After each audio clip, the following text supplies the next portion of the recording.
Recall in the last video we found out that the expected value of the sample mean should equal the population mean, and the variance of the sample mean should equal to the variance of the population divided by the sample size.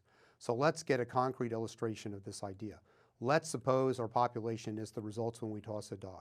So basically we could take a sample of size 2 by tossing a die twice. And basically, what are the possible sample results we could get if we toss a die twice? We could get a 1 with a 1, a 1 with a 2, etc., through a 6 with a 6. There are 36 equally likely samples we could get. They each have chance of 1 over 36. We learned about that in Module 2. So what would be the sample mean in each situation? Well, it would just be the average of the 2 tosses of the die. So X bar is a random variable. In this sample, it was 1. In this sample, it was 2.5. So what would be the average value of X bar? Take all the values of X bar times the probability of them occurring. So we'd sum a product, the values of X bar,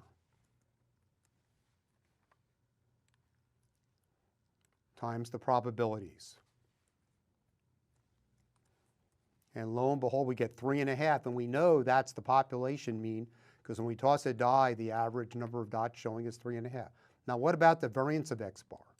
Okay, well for each sample, we could take the X bar we got minus the mean, which we know is 3.5 for X bar. We could square that. Double click, you can copy that down. And so the variance of X bar would be taking each of these square deviations times the probability of getting that. So we'd sum a product, the squared deviations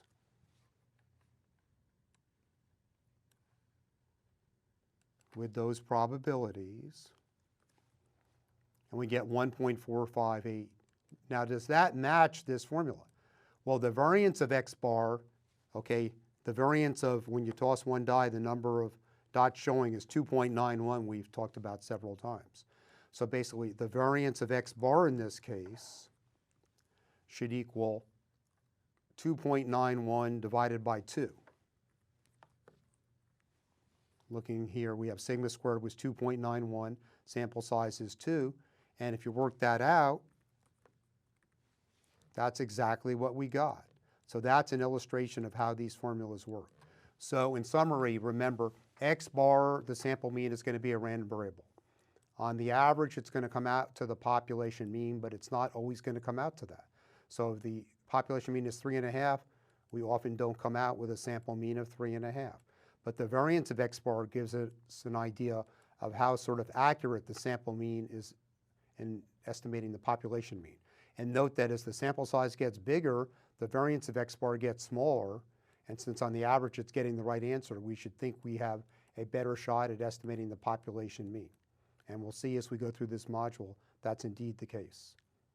In the next video, we'll talk about how we can use a sample to estimate a population proportion or the probability of success in a binomial random variable.